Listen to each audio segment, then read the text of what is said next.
Alright guys, I welded 4 of these pieces on, these pieces of pipe. 2 on this side, 2 on the other side's shorter. And these are some joist pieces for foundations that I got off a job site. And I need to put me a piece of flat steel back in here, just to bring it out of here. And this is how we're going to make our easy hinges, and this way we can just pick this door right up off and take it right off the hinges. And this side here, they're shorter, and that's so that when it comes up and out, we can use it and swing it and then bring it over, drop it in, and lock it in this side. And obviously it won't hold much right now, but we're just trying to do this without the weight. So I need to cut some steel and weld that on, and we'll do that to you guys.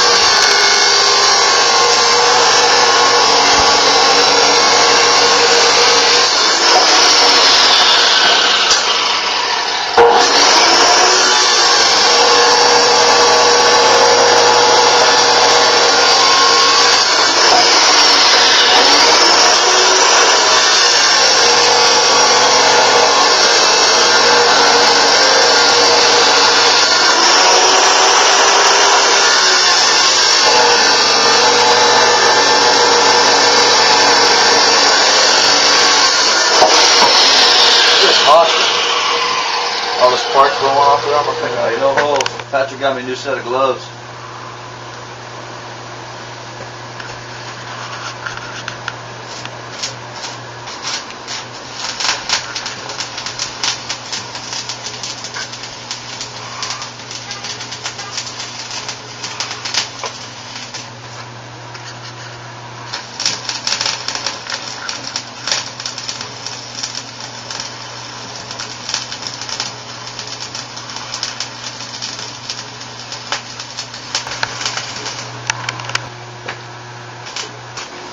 Alright guys, the door's hanging on its own free will right now with my welds. I haven't even tried to open it or anything, so let's see if she's stuck or if it's going to be operable. We'll find out.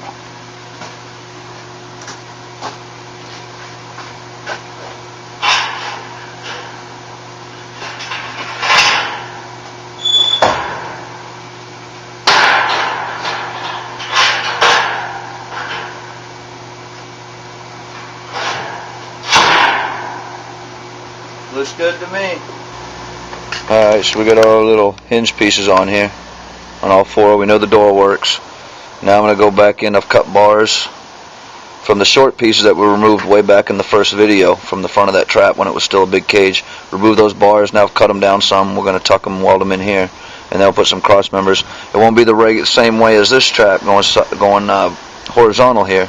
These will end up vertical in the door, but it'll save me a lot of grinding there, and it'll still be good work. So, alright guys, all the bars are welded in place, 5 of them up and down, and now we need some cross members to make it stronger. So I've cut one already, and you see the little groove in the middle of it here, and that's because that door is closing against the trap. And if I just weld this to the inside of the trap, I don't want to put them on the outside because I don't want to make the trap even longer, even a ½ inch longer. I don't want to bother with that. So I'm putting them on the inside. They're going to be welded there. Then we're going to bend them at this cut on the outside of each 5th bar, here and here, on both sides, there and there. That's where those cuts meet, for that bar and that bar back there. And that way we can bend it down to the inside of that framing, weld it there, and it won't interfere with the door closing. So that's what we're working on right now.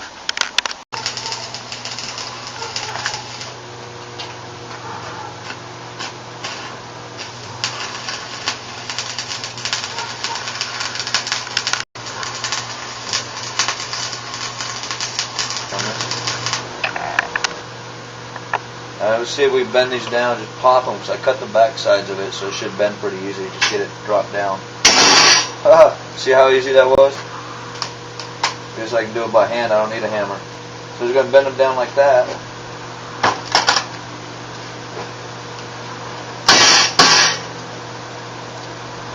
And that way it doesn't interfere with the framing where the door closes up against the framing.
Alright guys, doors together and on, works great.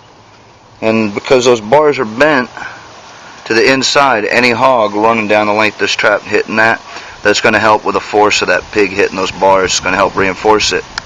Alright, so I'm sure some of you have been thinking all along, well, what if the hog gets his nose in there with these hinges, these sides shorter than the other, so that you can open it, just lift it a little bit and open it.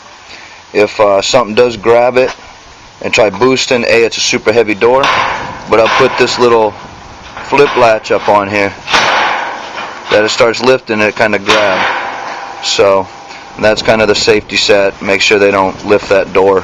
I don't think there's much of a chance of that anyway. So anyway, I gotta go out to dinner real quick, and then I want to try to go on a bow hunt tonight. Maybe fishing tomorrow if it's not bad. It's really windy right now. So that's it for today. Finished door. Working, operable. Flip that back pat, the top. Swing right over, lift a little bit, drop her and swing. And it'll swing from there, no problem. Nice and smooth. Swing it back closed, boom, good to go. Alright guys, I'll see you later on.